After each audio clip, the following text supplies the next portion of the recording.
नमस्कार. आता आपण पाहत आहोत वराह पुराण कथा भाग 11वा. त्याच्या आधी वराह स्तोत्राचा एक श्लोक आपण घेऊया.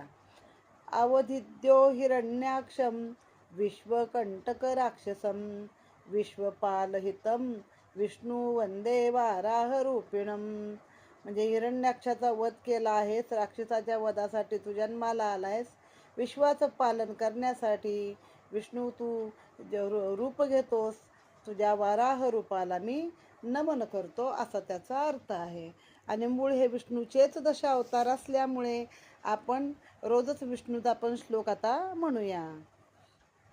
शांताकारं भुजगशयनं पद्मनाभं सुरेशं विश्वाधारं गगनसदृशं मेघवर्णं शुभांगं लक्ष्मीकान्तं कमलनयनं योगिभिर्ज्ञानगम्यं वंदे विष्णू भवभयहारं सर्वलोकैकनाथं. आता हा कथाभाग आहे गौरीची उत्पत्ती, रुद्राची जलामध्ये तपस्या, रुद्र आणि विष्णू यांच्यामध्ये संघर्ष. त्यानंतर एकदा राजा प्रजापालनाने विचारले, महाप्राज्ञ परमपुरुष परमात्म्याची शक्ती गौरीने कोणत्या वरदानाच्या प्रभावाने सगुण रूप धारण केले. आता हा प्रजापालन कोण आहे, आपण पहिल्या अध्यायात मागच्या पाहिलेला आहे की जे 7 ऋषी किंवा 7 मानसपुत्र निर्माण केले होते, जे निघून गेले पुन्हा स्वर्गामध्ये, आणि त्यांनी जी पुढची प्रजा निर्माण केली त्याच्यामध्येच हा एक प्रजापालन नावाचा राजा निर्माण झाला आहे. आता प्रजापालन या शब्दामध्येच काय आहे, तर तो आपल्या प्रजेचं पालन करणारा आहे. मग आता त्यांनी उत्तर दिलं की देवीनं कसं काय सगुण रूप धारण केलं. या देवीचं स्तवन सर्व देव दानव का करतात, या प्रश्नाची उत्तरे मुनिवर महातपांनी दिली. अनेक रूपांच्या रुद्राची उत्पत्ती झाल्यानंतर पिता प्रजापती ब्रह्मदेवांनी भगवान नारायणाच्या मूर्तीतून प्रगट झालेल्या परम मंगलमयी गौरीस भारेच्या रूपामध्ये ग्रहण केलेले आहे. या गौरी देवीस भारती असे नाव होते. परमसुंदर गौरीस प्राप्त केल्यामुळे रुद्रांच्या प्रसन्नतेस सीमा उरली नाही. ब्रह्मदेवाने म्हटले, रुद्र, तुम्ही तपाच्या प्रभावाने प्रजेची निर्मिती करावी. ब्रह्मदेवाने वारंवार प्रेरणा दिली तरी रुद्र मौन राहिले. या कार्यास मी असमर्थ आहे असे ते एकदा म्हणाले. तेव्हा ब्रह्मदेवाने त्यांना म्हटले, तुम्ही तपाचा संचय वाढवावा. तपोहीन पुरुष प्रजेची निर्मिती करू शकणार नाही. हे ऐकताच परमशक्तिशाली रुद्र जलात निमग्न झाले. आता रुद्र म्हणजे कोण आहेत, रुद्र म्हणजे शंकर आहेत. तर त्यांनी कुणाला, गौरीला प्राप्त केलेली आहे. गौरी शरीरातून कुणाच्या निघाली आहे, तर नारायणाच्या मूर्तीतून प्रगट झालेली आहे. आणि तिचा त्यांनी भार्या म्हणून स्वीकार केला आणि तिला भारती असे नाव देखील दिलेले आहे. खरं प्रजा उत्पत्ती हे मुळात काम आहे ब्रह्म्याचं. आपण म्हणतो काय, ब्रह्मांड म्हणजे ब्रह्म्याचं अंड, ज्याच्यापासून सर्व काही निर्मिती झालेली आहे. मग संवाराचं काम आहे रुद्राचं. तर ते म्हणतात तुम्ही निर्मिती करा. मग ते म्हटले आम्ही नाही निर्मिती करू शकत. मग हे रुद्र कुठे गेले, जलामध्ये निमग्न झाले. तेव्हा ब्रह्मदेवांनी त्या परमसुंदर गौरीस पुन्हा आपल्यात सामावून घेतले. आता मगाशी नारायणापासून निर्माण झाले असं सांगितलं आहे, पण हे मुळात ब्रह्मा विष्णू महेश एकच रूपातून त्या जे ब्रह्म आहे त्या ब्रह्म्यातून निर्माण झाले असल्यामुळे त्यांनी पुन्हा आपल्या त्या रूपात तिला सामावून घेतले. त्यानंतर त्यांच्या मनात पुनःसृष्टीचा संकल्प उठला. त्यांनी 7 मानसपुत्रांची निर्मिती केली. प्रजापती दक्षही त्यांच्यासोबत प्रगट झाला. त्यानंतर प्रजेची नीट वाढ होऊ लागली. इंद्रासह सर्व देव, अष्टवसु, रुद्र, आदित्य, मरुद्गण ही सर्व प्रजापती दक्षाच्या कन्यांची प्रजा होय. प्रजापती दक्षाला जेवढ्या मुली होत्या त्या देवांना दिल्या ना त्याने, आणि त्याच्या पुढे झालेले आहे. मग कोण, इंद्र, 8 वसू आहेत, अष्टवसू, 11 रुद्र आहेत, शंकर स्वतः 12वे रुद्र, 11 रुद्र आहे, 12 आदित्य आहेत. ह्या सगळ्यांची कुठून उत्पत्ती आहे, तर दक्ष राजाच्या ज्या कन्या आहेत त्यांच्यापासून. गौरीस कालांतराने ब्रह्मदेवानी दक्ष प्रजापतीच्या पुत्रीच्या रूपाने प्रदान केले. म्हणजेच पार्वती, जिला आपण गौरी म्हणतो, ती दक्षाची मुलगी म्हणून जन्माला आली आहे. ब्रह्मदेवानी या गौरीचा विवाह महात्मा रुद्रांच्या बरोबर केला. म्हणजे रुद्र म्हणजे शंकर आहे इथं. ही गौरी दक्षाची पुत्री असल्याने दाक्षायणी या नावाने देखील प्रसिद्ध होती. दक्ष प्रजापतीने आपल्या कुळाच्या वृद्धीसाठी आणि समृद्धीसाठी यज्ञास प्रारंभ केला.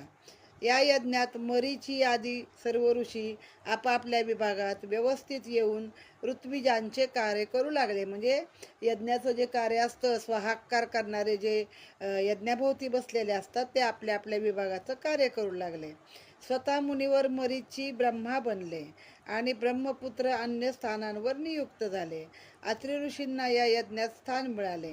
अंगिरा या यज्ञात अग्निघ्न बनले. पुलस्य होता झाले. पुलह उद्गाता झाले. महान तपस्वी क्रतू प्रस्तोता बनले. प्रचेत मुनी प्रतिहार्त्याचे स्थान सुशोभित करू लागले. महर्षी वशिष्ठ या यज्ञात सुब्रह्मण्यम पदावरती अधिष्ठान झाले. म्हणजे यज्ञात जी जी काही कामं असतात ती वाटून दिलेली आहेत की तिथं सर्व सामान सामुग्री नेऊन ठेवणे, अतिथींचं स्वागत करणे, मंत्र उच्चारणासहित काय ते स्वाहाकाराचे सगळे मंत्र म्हणणे, असं प्रत्येकाला एक एक काम वाटून दिलेलं आहे. त्यानुसार ते ऋषी तिथे तिथे बसलेले आहेत. स्वतः ब्रह्मदेव त्या यज्ञात उपस्थित झाले. पितृगणही प्रत्यक्ष रूप धारण करून तेथे आले होते. सर्व लोक आलेले असल्यामुळे यज्ञमंडपात प्रसन्नता होती. आपला भाग घेण्यासाठी सर्व देव, आदित्य, वसुगण, विश्वदेव, पितर, गंधर्व, मरुतगण इत्यादींना यथोचित भाग प्राप्त झाला. ते सर्व आले ना तिथं, सर्वांना यज्ञाचा हविष्य भाग जो असतो तो झाला. याच वेळी ब्रह्मदेवाच्या कोपातून प्रगट झालेले रुद्रदेव जलात तपश्चर्या करून बाहेर आले. त्यांचे रूप अतिशय चमकत होते, जणू हजारो सूर्य प्रकाशमान होत आहेत. तत्काल त्यांच्यापासून 5 दिव्य सर्ग उत्पन्न झाले. 4 भौम सर्गाची निर्मिती झाली. त्यात मरणधर्माजीवही होते. भगवान महारुद्र 10,000 वर्षाची तपश्चर्या करून जेव्हा जलातून बाहेर आले तेव्हा त्यांनी वन उपवनाने युक्त अशी सस्यश्यामला पृथ्वी परमरमणीय रूपात पाहिली. तीवर मनुष्य आणि पशु यांचा विस्तार झाला होता. त्यांनी दक्ष प्रजापतीच्या भवनात प्रगट होणारा ऋत्विजांचा शब्द ऐकला. यज्ञशाळेतून याज्ञिकांनी गायलेले वेदगानही त्यांनी ऐकले. तेव्हा त्या तेजस्वी सर्वज्ञ परमप्रभू रुद्राच्या मनात अपार क्रोध उमटला. ते म्हणू लागले, अरे ब्रह्मदेवाने सर्वप्रथम माझी निर्मिती केली. तू प्रजेची निर्मिती कर असे मला सांगितले, पण हे सृष्टिकार्य दुसऱ्याच व्यक्तीने केले. असा विचार करून भगवान रुद्र क्रोधित होऊन जोराजोराने गर्जना करू लागले. म्हणजे 10,000 वर्ष त्यांनी पाण्यात जाऊन तपश्चर्या केली होती. तो पण ब्रह्मदेवाने इकडं सृष्टी उत्पन्न केली. कशाला त्याला सांगायचं तू उत्पन्न कर म्हणून फुकटचं. मग बाहेर आल्यावरती त्यांनी बघितलं तर ही सृष्टी उत्पन्न आहे. तर अनेक प्रजा, पक्षी, प्राणी सगळे चालू आहेत. म्हणजे काय सगळे आपले स्वैरपणे हिंडत आहेत. यज्ञशाळेतून दक्षाच्या यज्ञाचे आवाज येतात. मग त्या रुद्र कसा क्रोधिष्ठच ना, रुद्राला राग आला की मला सांगितलं होतं तर आता हे कुणी निर्माण केलं, हे मला का म्हणजे माझं कार्य कुणी केलं. वास्तविक संहार करणं हेच त्यांचं नेमून दिलेलं कार्य होतं. मग त्यांना राग आला. ते रागारागानं मोठ्या गर्जना करू लागले. तेव्हा त्यांच्या कानातून तीव्र ज्वाळा प्रगट झाल्या. त्या ज्वालातून भूत, वेताळ, अग्निमय प्रेते आणि पूतना यांची कोट्यावधीच्या संख्येने निर्मिती झाली. ज्यांनी आपापल्या हातात नाना प्रकारची आयुधे धारण केली. त्या रुद्र भगवानांनी एका सुंदर रथाचीही निर्मिती केली. त्या रथात 2 सुंदर मृग अश्वाच्या स्थानावर कल्पित झाले.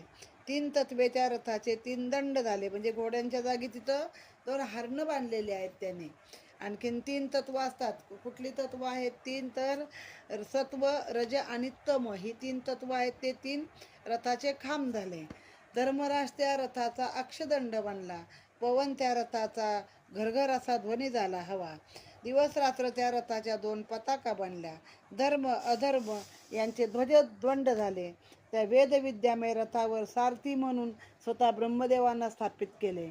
गायत्री धनुष्य बनली. प्रणवाने धनुष्याच्या दोरीचे स्थान झाले. प्रणवरूप आहे ते काय झालं? प्रणव हा एक ध्वनी आहे मुळात, तो धनुष्याची दोरी झाला. या देवेश्वरासाठी 7 स्वर हे 7 बाण झाले आहेत. अशा प्रकारे युद्धाची सामुग्री एकत्रित करून प्रतापी रुद्र क्रोधमय बनून दक्षाच्या यज्ञाचा विध्वंस करण्यासाठी प्रवृत्त झाले. भगवान शंकर जेव्हा तेथे येऊन पोचले तेव्हा त्या ऋत्विजांचे मंत्र विस्मृत झाले. यज्ञात विपरीत असे हे अशुभ लक्षण पाहताच त्या सर्व ऋत्विजांनी म्हटले, देवांनो, आपण त्वरित सावधान व्हावं. आपण सर्वांपुढे एकच महान भय निर्माण होत आहे. कदाचित ब्रह्मदेवांनी निर्माण केलेला एखादा महान असुर इथे या मंडपामध्ये येत आहे. देवगण आपल्या मातामह दक्ष प्रजापतीस म्हणाले, तात, अशा वेळी आम्ही काय करावं? जे उचित असेल ते आपण सांगावं. तेव्हा दक्ष प्रजापती म्हणाले, तुम्ही सर्वांनी त्वरित शस्त्र धारण करून युद्धास आरंभ करावा. असा आदेश मिळताच अनेक प्रकारची आयुधे धारण करणारे देव आणि रुद्राचे अनुयायी यांच्यात घनघोर संग्राम झाला. त्या युद्धात वेताळ, भूत, कुष्मांड, पुतना असे अनेक ग्रह, अनेक प्रेतात्मे यांनी हातात आयुधे घेऊन लोकपालाच्या समोर प्रतिकार केला. रुद्राच्या अनुचरांनी, भूतगणांनी आकाशात जाऊन भयंकर बाण, तलवार, कुऱ्हाडी यांनी युद्ध केले. या समरभूमीवर त्या भयंकर भूतांपाशी उल्का, अस्थिसमूह आणि बाण अशी मोठी सामुग्री होती. त्यांनी देवांवर मोठाच हल्ला चढविला. त्यानंतर संग्रामाचे रूप अत्यंत भयावह झाले. रुद्रांनी भगदेवाचे दोनही नेत्र एकाच बाणाने छेदून टाकले. त्यांच्या बाणाने मग भग नेत्रहीन झाला. ते पाहून तेजस्वी पुषास क्रोध आला. त्याने रुद्राशी युद्ध केले. त्या युद्धात पुषाने बाणांचा पाण्याप्रमाणे वर्षाव केला. हे पाहून शत्रुहंत्या रुद्रांनीही पुषाचे सर्व दात पाडले. रुद्राकडून पुषाचा दंतभंग झाला हे पाहून सर्व देवसेनेत गडबड उडाली. नंतर 11 रुद्र युद्धासाठी आले. त्यानंतर आदित्यामधील सर्वात कनिष्ठ परमप्रतापी भगवान विष्णू एकदम तेथे आले. त्याने देवसेनेस असे हतोत्साह होऊन दशदिशांना पळून जाताना पाहिले आणि म्हणाले, वीरांनो, पुरुषार्थाचा त्याग करून तुम्ही कुठे पळून जाता? विरोचित दर्प, महिमा, दृढनिश्चय, कुलमर्यादा, ऐश्वर्यभाव यांना एवढ्या लवकर विसरलात? तुमच्यात ब्रह्मदेवांचे सर्व गुण आहेत. तुम्हास दीर्घायुष्य प्राप्त झाले आहे. म्हणून भूमीवर मस्तक वाकवून त्या पद्मयोनी प्रजापतीस साष्टांग नमस्कार करा आणि युद्धास तयार व्हा. या दक्षाच्या सर्व कन्या देवांना दिल्या होत्या ना, त्यातल्या चंद्रालाच अनेक कन्या दिल्यात. त्यात पुढे ते रोहिणी, तो शाप, ते सगळं आहे. यावेळी जनार्दनाच्या अंगावर पितांबर शोभत होता. त्याच्या हातात शंख, चक्र, गदा अशी आयुधे शोभत होती. देवांना असे म्हणून भगवान श्रीहरी गरुडावर आरूढ होऊन आले होते. नंतर त्यांचे आणि भगवान रुद्राचे रोमांचकारी असे मोठे घनघोर युद्ध झाले.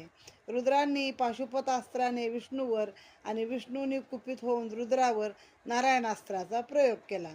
नारायण अस्त्र आणि पाशुपतास्त्र यांची आकाशातच टक्कर झाली. 1000 दिव्य वर्षापर्यंत हे भीषण युद्ध चालले. या संग्रामात एकाच्या मस्तकावर मुकुट शोभत होता तर दुसऱ्याचे मस्तक जटाजालाने भूषित होते. एक शंख वाजवत होता तर दुसरा मंगलमय डमरूचा नाद करत होता. एकाने तलवार धारण केली होती तर दुसऱ्याने दंड. एकाचे कंठी कंठहार आणि कौस्तुभमणी शोभत होते तर दुसऱ्याचे अंग भस्माने भूषित झाले होते. एकाने पितांबर नेसला होता तर दुसऱ्याने सर्पाची मेखला, गजचर्म असे पांघरलेले होते. रुद्र आणि नारायण यांच्यात अशी लढाई झाली.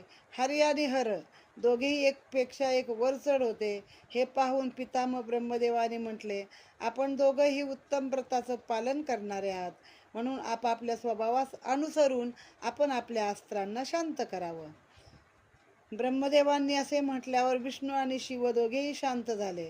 ब्रह्मदेव म्हणजे 1000 वर्षपर्यंत त्यांना लढून दिला आधी आणि मग सांगितलं की आता आपल्या आपल्या अस्त्रांना शांत करा. आता जोश कमी झाला ना लढून लढून. ब्रह्मदेव त्या दोघांना म्हणले, आपण दोघे महानुभाव हरी आणि हर या नावाने जगात प्रतिष्ठा प्राप्त करून घ्याल. दक्षाचा हा यज्ञ नाश पावला आहेच तरी त्याला पूर्णत्व प्राप्त होईल. दक्षाच्या या देवसंतानांनी हे जगत यशस्वी होईल.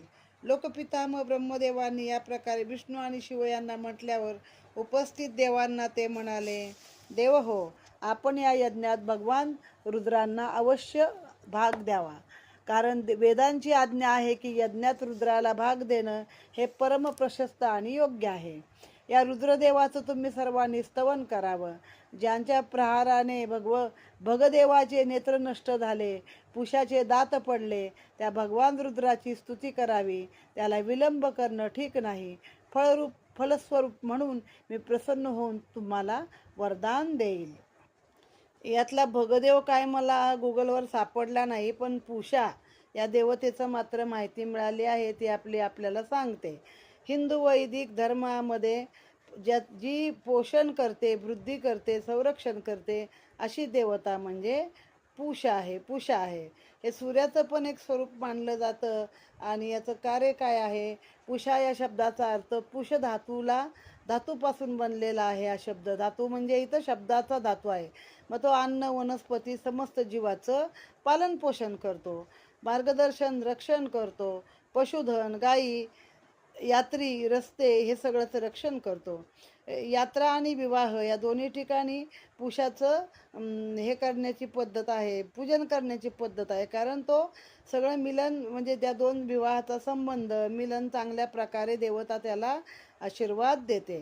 परलोके मार्गदर्शक म्हणजे मृत आत्मा आहेत त्यांचं सुरक्षित रूप परलोकात पोहोचण्यासाठी देखील पुषा मार्ग दाखवतो. आता हे ज्योतिषीय महत्त्व काय आहे त्याचं? रेवती नक्षत्र, आकाशमंडल 27 आणि अंतिम नक्षत्र आहे रेवती. हे आधिपत्य देवता ह्याचा कोण आहे? तर पुषा हा अधिपती आहे. एवढी माहिती तरी आपल्याला आता इथं मिळालेली आहे. ब्रह्मदेवांचे बोलणे ऐकून आणि सर्व आत्मयोनी ब्रह्मदेवांना प्रणाम करून देवांनी मनपूर्वक, अनुरागपूर्वक म्हणजे अति प्रेमाने परमात्मा भगवान शिवाची स्तुती करण्याची सुरुवात केली. ते म्हणाले, भगवान आपण विषम नेत्राचे त्र्यंबक आहात. 3 डोळे आहेत ना त्याला, म्हणून विषम नेत्र आहे. आपणास निरंतर नमस्कार असो. आपणास अनंत नेत्र आहेत. आपल्या हातात त्रिशूल आहे. आपणास वारंवार नमस्कार असो. खटवांग आणि दंड धारण करणाऱ्या आपणास नमस्कार असो. खटवांग हे एक शस्त्र आहे. भगवत आपलं रूप अग्नीच्या प्रचंड ज्वालेप्रमाणे अथवा कोट्यावधी सूर्याप्रमाणे कांतिमान आहे. प्रभो, आपलं दर्शन झालं नाही तर आम्ही जड विज्ञानाचा आश्रय घेऊन पशुत्वास पोचू. म्हणजे तुमचं दर्शन नाही झालं तर आम्ही माणसं नाही हो, आम्ही पशुत एक प्रकारे. हे त्रिशूलपणी, पणी म्हणजे हातामध्ये तुमच्या त्रिशूळ आहे, पणी म्हणजे हात. आपले 3 नेत्र आपली शोभा वाढवतात. आर्तजनांचं दुःख दूर करणं हा आपला स्वभावच आहे. आपण विकृतमुख आणि आकृती बनविता. विकृतमुख म्हणजे जे काय त्याच्या कानातून आले ना सगळे दानव, राक्षस नाही, भूत, प्रेत, पिशाच वगैरे आले ना, तशा आकृत्या तुम्ही बनवता. सर्व देव आपल्याच शासनात असतात. आपण परमशुद्ध स्वरूप, सर्वांचे द्रष्टे आणि रुद्र आणि अच्युत अशा नावांनी प्रसिद्ध आहात. आपण आमच्यावरती प्रसन्न व्हावे. या पुषाचे दात आपल्या हातून भग्न पावले आहेत. आपलं रूप भयावह आहे. कुणाचे दात पाडले, कुणाचे डोळे फोडले. बहुत काय वासुकी नाग धारण केल्यावर आपला कंठ प्रदेश अतिशय रमणीय दिसतो. आता पण एवढंच माहिती आहे की शंकराच्या गळ्यामध्ये नाग असतो, पण हा कोण आहे?